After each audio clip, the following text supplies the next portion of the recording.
After a lackluster performance against the Columbus Blue Jackets, vibes are not great in the state of hockey right now. We'll talk about Vinni Lettieri getting called up to replace Sammy Walker.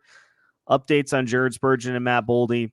Yeah, we don't have any. And we'll take a look at what's coming up, as well as what do we do about this lineup? All that and more on today's episode of Locked on Wild. You're Locked on Wild, your daily podcast on the Minnesota Wild. Part of the Locked On Podcast Network, your team every day. Hey, this is Brandon Duham, and this is Locked on Wild. Welcome into another episode of Locked on Wild, your daily Minnesota Wild podcast. Part of the Locked On Podcast Network, your team every day. Thank you, as always, for making Locked on Wild your first listen each and every day. Make sure you subscribe on YouTube and your favorite podcast platforms so you don't miss out on any of our new episodes throughout the week. Today's episode of Locked on Wild is brought to you by Sleeper. Download the Sleeper app and use promo code LOCKEDONNHL to get up to a $100 match on your first deposit. Terms and conditions apply. See Sleeper's terms of use for details. On today's episode of Locked on Wild, Alex Micheletti joins us as we break down another rough one for the Minnesota Wild as they lose to Columbus. We'll talk about where things are at right now, and we're probably going to just dive into a event session here because vibes are not good right now. And so let's just get right into it, Alex. A loss to Columbus in which the Wild really didn't show up until midway through the second period. They surrendered 54 shots to the Columbus Blue Jackets after they had played the night before. And at the end of the game in overtime, you have an instance in which Kirill, Kaprizov, and Mats Zuccarello are right in front of the net, right in front of Elvis Merzlikins, don't get a shot off, and Columbus comes back down the other way with a bunch of tired legs on the ice, and they get the game winner. I was pretty heated after the game. I'm still heated now because we're getting a repeat of what we saw last year, where the defense is just abysmal. And as we'll talk about as this episode unfolds, there is nothing that you can do in terms of trying to bring players up, fill spots on this roster. What you see right now is what you get. And so that gets concerning because, yes, not having Jared Spurgeon in the lineup it makes a difference. Not having Matt Boldy in the lineup makes a difference. But those two guys by themselves, when they come back, are not going to fix the collective team issues that are going on right now. Yeah, 100%. I mean, you have guys that you're normally relying on. They aren't playing great. We saw Jake Milton's been on the ice for 10 goals against. It's just a tough start for him. Guys just not shooting the puck. Matt Zuccarello, not shooting the puck there in overtime when he has the opportunity. After he scored a nice goal earlier in the game, shoot the puck, man. You can't. I tweeted it out. You have to be selfish sometimes, and especially against a guy like Merzlikins, who was shaky in the small amount of opportunities that the Wild were getting on him. And so, yeah, just this team is having a difficult time handling adversity. And when they give up a rough goal, it just seems like the floodgates open, which is very concerning. Yeah, and you had the and I'll be honest, the offsides call against Marcus Johansson, I still don't think it was offsides. I see the point that Dean Evison was making by saying that since Johansson had possession of the puck in the defensive zone, how can he all of a sudden not have it as he's driving into Columbus's end with that puck? So I get that, but you hit it right on the head, is that you can't allow stuff like that to absolutely derail you for the rest of the game. Yes, the Wild should probably have had a 4-3 lead at that point, but guess what happened? Columbus went down and scored to take a 4-3 lead themselves, and you're playing from behind again. It happened in Toronto. It happened against the Los Angeles Kings. It happened against Columbus. You have to show the ability to handle adversity because guess what? It happens in the NHL. It happens all the time. It happens to other teams. You just have to roll with the punches and respond. Yeah, 100%. No other team in the league is going to feel sorry for the Wild. Everybody has guys out. You look at the next opponent for the Wild, Edmonton. Connor McDavid is going to be out for multiple weeks. He's the best player in the league, and they're in the similar situation as the Wild. Both teams are going to need a win, and so no one is feeling sorry at all. And it just, like I just said, it. I mean, they just completely don't know what to do after a goal or a goal gets taken away, like it happened against Columbus, and then they go out of body. It seems like you have guys just making really clumsy mistakes or staying on the ice way too long. Kirill and and Zuccarello were out there way too long, and then no one was playing defense at the end there. And Roslovic, he's a skilled player, and he just, he went right through the slot and was able to just get an easy one because the seas were parted for him. Yeah, it was just that was really frustrating. And you want to talk about adversity? Patrick Laine not in the lineup for their the best Columbus. Player. Yeah, you don't think that they would have wanted to have him on the ice? And guess what? They had 54 different. Russo said it was 91 shot attempts in a regulation game and a couple of minutes of overtime. That is absurd. On a back end of a back-to-back where they had to fly into St. Paul. It's crazy. You never see that for a team that's on the back end of a back-to-back, and the Wild just let them do it. And I know, yes, we saw this last season, right at the beginning of the year, and oh my God, this defense, what is going on? And they tightened it up. They for the final like 70 games of the season averaged giving up just over 2 goals per game. So it is within the realm of possibility that it does get corrected. And I know a lot of people are saying you gotta see how things go through the first 10 games before you really make judgments on how this team is going to look. But guess what? Here's the other thing. It is basically the exact same roster, a year older. And we're seeing that play out in full view right in front of us. And you do have some different pieces on this team. You've got Brock Faber, who is a young defenseman who can bring some energy to your lineup. Marco Rossi has brought some energy to this lineup. But the fact that those guys are up near the top of the list in terms of players that are playing the best on this team right now is another indictment. Because you've got guys that have a ton of talent on this team, and it looks like they're going in slow motion. Yeah, and like I said earlier too, the clumsy mistakes too. It shouldn't be happening for some of these guys out there, and this team, as we talked all summer, it's the third pairing defense. It's a nightmare. When they are out there, you feel like a goal is going to happen every time. John Merrill, the fact that he's seen ice time, it's so frustrating because he's not playing like an NHL defenseman right now. And then you have Dakota Mermis, who, let's be honest, he's an AHL guy, but he's having to play because of Jared being out. And compared to his line pairing, he looks good. Right.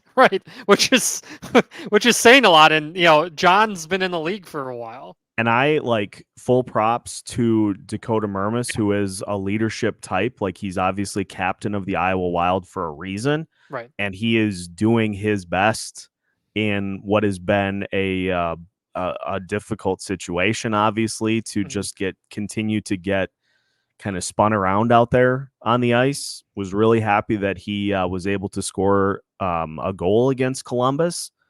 But again, same situation is you should not have young players or AHL guys that you point out and say that's the best player on the team right now. Yeah. On a team that has, and it's not like everybody on the roster is playing below. Joel Eriksson continues to have a really strong start.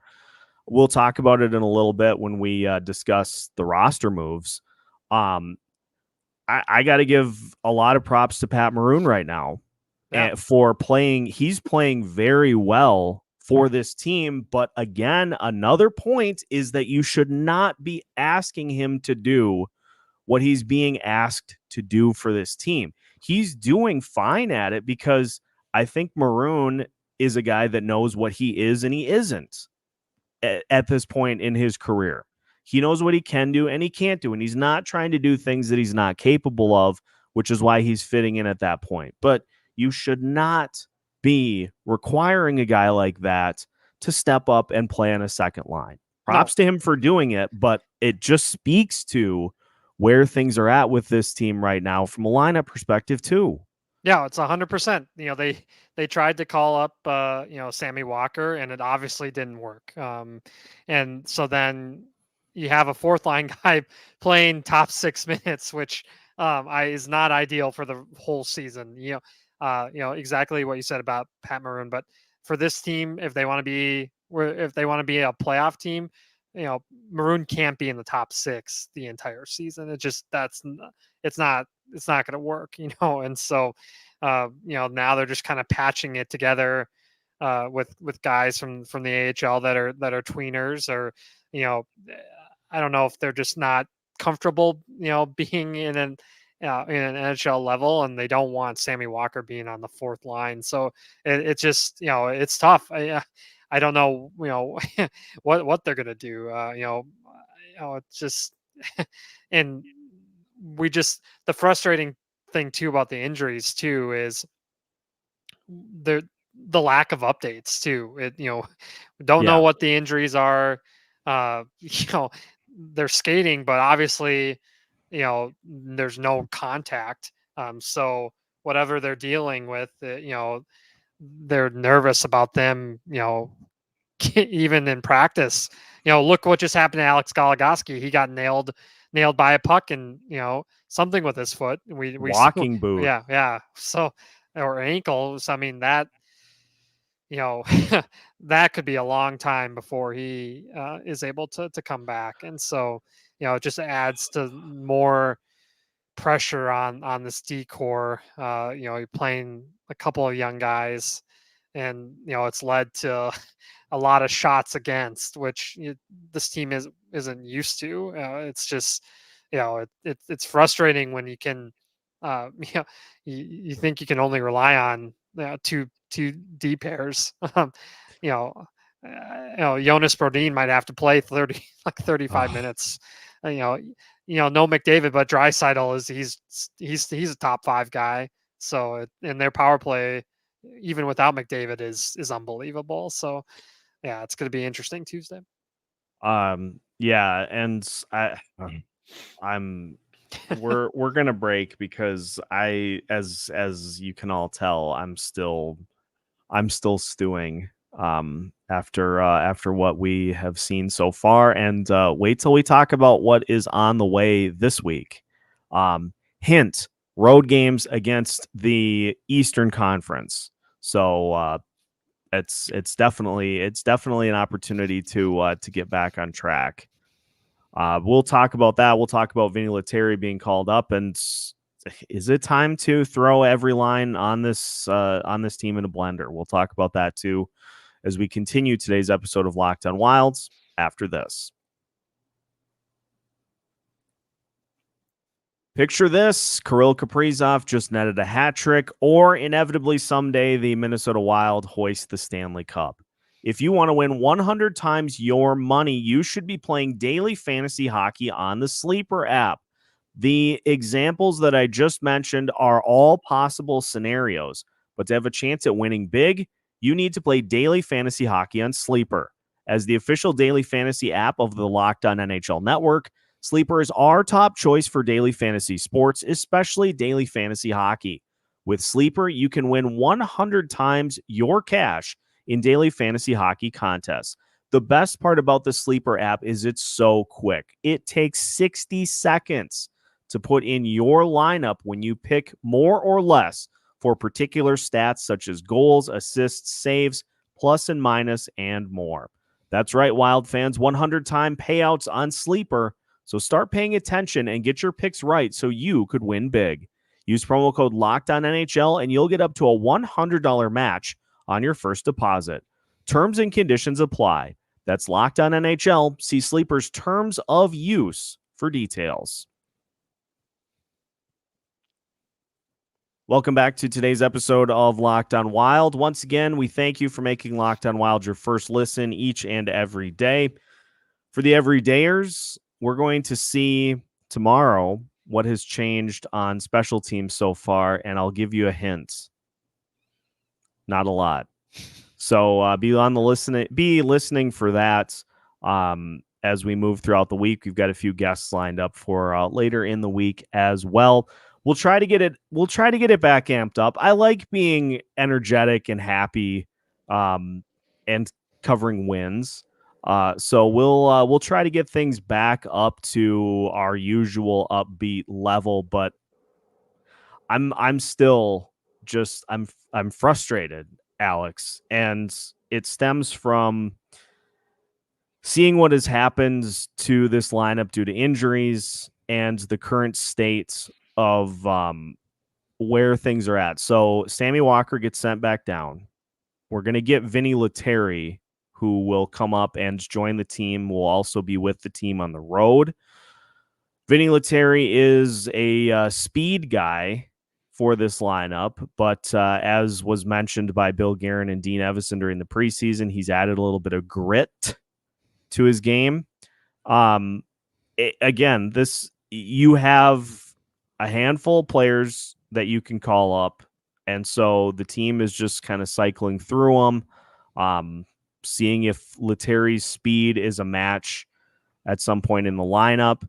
But again, I don't want there to be the pressure put on these guys that get called up that they're going to come up and be the saviors, because that's just not how it works. They're going to fill a spot on the lineup. Hopefully it's going to be a spot that allows their skill sets to complement the players that they're on a line with. But there are entire lines with this team right now that are just not in function. It was the second line and the fourth line against Columbus. The combination of Joel Eriksson Ek, Pat Maroon, and Marcus Johansson was by far the best line for either team out there on the ice. The fourth line, again, largely due to the combination of Brandon Duhaime and Connor Dewar, had great moments themselves. I don't know if I noticed a single thing that the third line did throughout any portion of the game. And so I think it's time to blow that line up. And hey, guess what? We are 5 games into the season. Ryan Hartman recorded his second point. Or wait, was that the assist that he had on the Matt Zuccarello goal that was waved off? Yeah. So he's still on 1. And honestly, I don't know if it's something that is even going to be discussed, but I think it's time to give 97 and 36 a little bit of a timeout away from each other, because shoot the puck. Stop passing it. Shoot the puck. Yeah, I mean, I've asked for this for a long time to put 97 with Ek. I think it just needs to happen. They've done it in the past, but then they went away from it.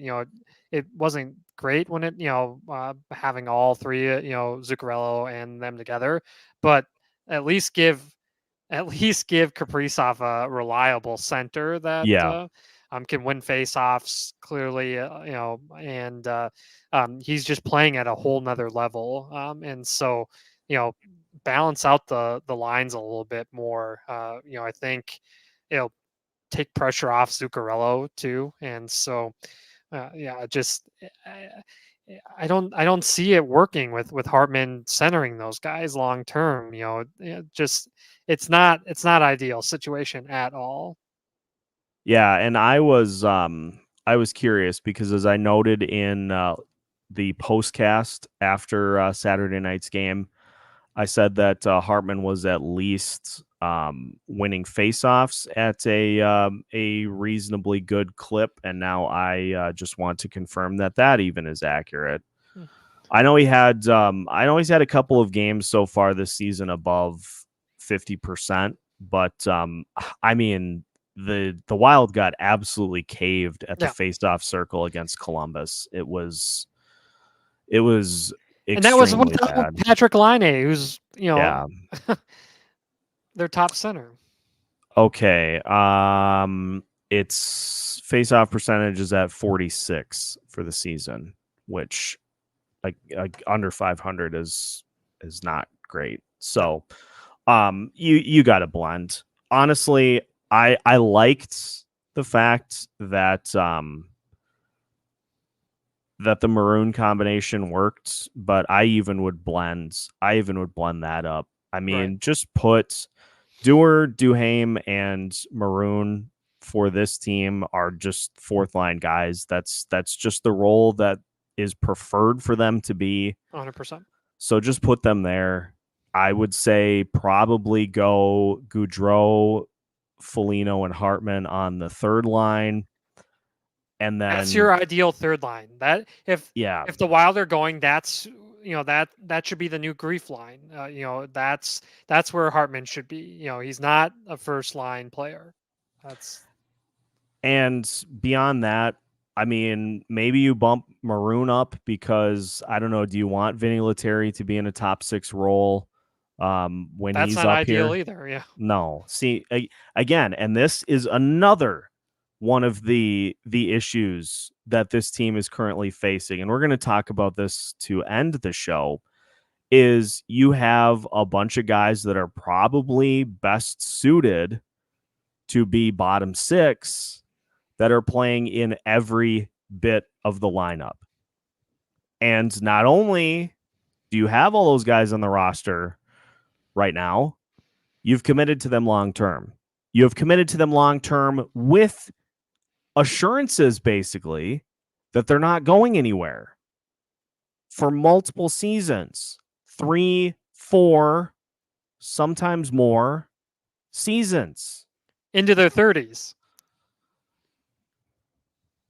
Late 30s for some of them. And guys that have been banged up in their careers recently, and not just minor injuries, but significant injuries that they tried to play through in the Dallas series too. Alex, what happens to this team if 2 other players get non-long-term injured reserve injuries? What do? You can't. You play short. Are you going to play 10-5? They're going to have to. They're going to have to play the minimum. And we know with this team, they struggle staying healthy, just with the way the guys play. Yeah, we've already seen that, and it's 2 players in Matt Boldy's case who don't have a particular history of injury. So you're even now having it happen to the players who are durable. What happens when it happens to the players that aren't? So let's talk about that to finish today's show before I end up just having a blood vessel pop. We'll finish today's episode of Locked On Wilds after this. Passion, drive, and patience. What brings home the winning trophy is also what keeps your ride or die alive. eBay Motors has everything you need to maintain your vehicle and level it up to peak performance. From superchargers, roof racks, exhaust kits, LED headlights, and more, whether you're into speed, power, or style, eBay Motors has got you covered. With over 122 million parts for your number one ride or die, you'll always find exactly what you're looking for. And with eBay Guaranteed Fit, your part is guaranteed to fit your ride every time or your money back. Because with eBay Motors, you're burning rubber, not cash. With all the parts you need at the prices you want, it's easy to turn your car into the MVP and bring home that win. Keep your ride or die alive at ebaymotors.com. Eligible items only. Exclusions apply. eBay guaranteed fit only available to U.S. customers. Final segment of today's episode of Locked On Wild. Once again, we thank you for making Locked On Wild your first listen each and every day. Make sure that you stick with us for pre- and post-game content here throughout the course of the week as the Wild will take on the Edmonton Oilers. Then they fly out to the East Coast for a 3-game road trip against Philadelphia, Washington, and the New Jersey Devils. Ironically enough, I wanted to talk about this. So the New Jersey Devils I saw didn't start off particularly well against in their first game of the season, I think it was. Lindy Ruff had the entire team bag skate. And and look at Jack Hughes now. He's leading the league in points. I mean, and we're 5 games into the season, and pregame skates are being canceled. You can't be doing that with the way the team is struggling. But they also have guys getting hurt in practice. So yeah. Okay. How is that happening? So I see a lot of the frustrations with kind of where this team is at, because let's rewind to 2 seasons ago. Franchise record in points, franchise record in wins, franchise record in goals. And so it just feels like every subsequent move to that team, minus trading Kevin Fiala, has been to lock up that team for as long as possible to try to replicate the success that team had. And everybody's getting a year older, now 2 years older, and it just is not a team that is capable of playing at that same level, because it wasn't a team that was focused on physicality, on grit. That team was focused on speed and skill. You had the grief line that was able to be a monkey wrench that was thrown at opponents to slow them down enough defensively to where you could score 6 goals and win 6-4. Now you give up 6 goals, you score 3, because this team does not have that level of dynamic. You are now built for grit and physicality. And guess what? A lot of teams in the NHL aren't. A lot of teams in the NHL are built with speed and skill. That's where things are going. And now we're stuck a step behind, because you went for the postseason sandpaper, and you get the last 2 postseasons, you have been outplayed by speed and skill, outplayed by skill on special teams. I got to tell you, and it's 1 game out of an 82 season, but that Columbus loss threw me off the edge. Like I'm frustrated right now, and I'm starting to see. I know a lot of times I try to be the optimist and say there's a lot of season left, there's time to turn it around, but people aren't wrong when they say this is the same thing we've seen the last 2 seasons, and at some point you just are what you are. Yeah, we can look at that the Kings game too. I mean, that team, that Kings team, they are so much better than the Wild, just with their whole setup. The depth at center, their speed. It's frustrating, because that's a team that you're competing against probably for in a wild card situation probably, and then the Columbus is a non-playoff team probably this season. They're in a rebuild, and so that is so frustrating to give up 54 shots to a team that's on the back end to a back-to-back.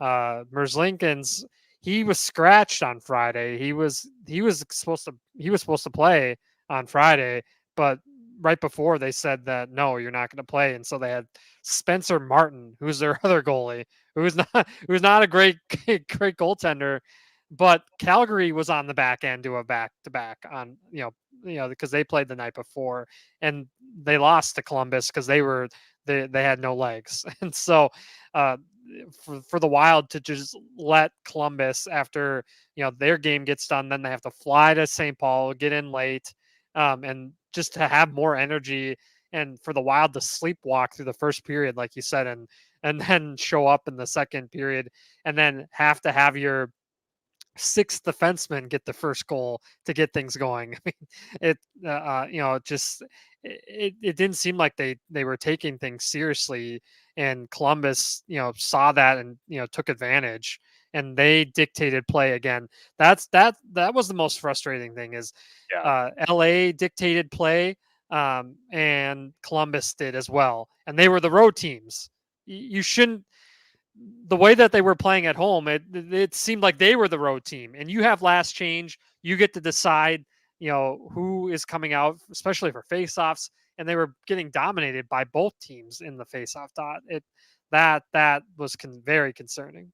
You know what it reminds me of? I just came up with the perfect analogy, and I'm mad at how accurate this is going to be. And any fans who are fans of the Minnesota Vikings are going to scream in their cars. This is the post NFC Championship Game Minnesota Vikings. This is exactly how that feels, because you have a coach in Mike Zimmer who puts a particular scheme together.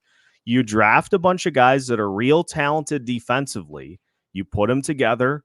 It works immediately. You hit the highest of highs because you are a team that, because you're more of a possession team, you say, we got to be smart. We have to make sure we're not turning the ball over. And you just get your faces caved in the postseason. We can go back as far as the Vegas Golden Knights that kind of has started this run down the hill the other way. But Rick Spielman and Mike Zimmer tried to retain every bit of that defense, every bit of that team. And the problem is that every season those guys get older and they're just not able to do the same things that they were. But because you had that success with that group, you continue to chase it. Ladies and gentlemen, the Minnesota Wild, I think, have reached the post-NFC Championship Mike Zimmer era, which, if you know how that played out, not great. And I hope I'm wrong here, but tell me I'm wrong. Tell me I'm wrong in the comments. Tell me you don't see the similarities to what happened with that team, what's currently happening with this one. Yeah, you're 100% spot on. And that's what's nerve-wracking. When is the next the other shoe going to drop too? And we talked about earlier in the episode too, the injury history on some of these guys. They've significant injuries. Ryan Hartman, Marcus Foligno, guys that just signed new deals. If they get injured. When they get injured, it doesn't seem to be short Jonas injuries. Brodin. What happens if Jonas Brodin gets injured? Then, he's the most important person on that decor. And if he goes down, he's even if Philip Gustafsson gets hurt. Right. You don't want to ruin Jesper at all. You want him to continue to develop in Iowa. You do not want to ruin. I don't want to throw him into this. No, because it's not ideal. Not only are you defensively not able to stop pucks in front of the net, you offensively are handing it to him on a platter. And so I know people want to see what Wallstedt has. I do too. Absolutely not going to throw him in when this is as much of a mess as it is. Yeah, not with that decor in front of him right now. No, absolutely not. You have a chance to wreck a really good thing that you have by shattering his confidence because the players in front of him can't keep the puck out of their own end. Yeah, it's it's not ideal. And God bless Marc-Andre, but at this point in his career, he, if Gustafson gets hurt, Fleury can't carry the mail. No. We saw the difference. You can do that against Montreal, the way he played and the style he plays, but then you play a team like LA, and yeah, I mean, it can go. It's a roller coaster right away, and he lets in one bad goal, and then it can be a flurry of, no pun intended, but of goals. Just crazy. Well, I'll leave you with this, because despite the early start, we're going to keep hammering away at this. We're going to keep every game. We're going to keep hammering away at this because I love what this is.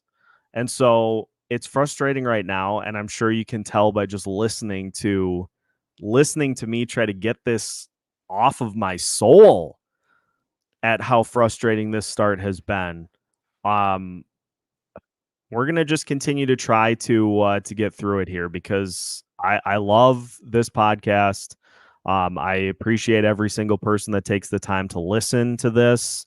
I know we're all frustrated, but we're gonna continue to try to figure out what is going on and how to fix it. And a lot of times we may not have the answers that that everybody's hoping for, but we're just going to continue to try. So I think that's where we're going to leave it today, because if I go any further, the vein right here is going to pop.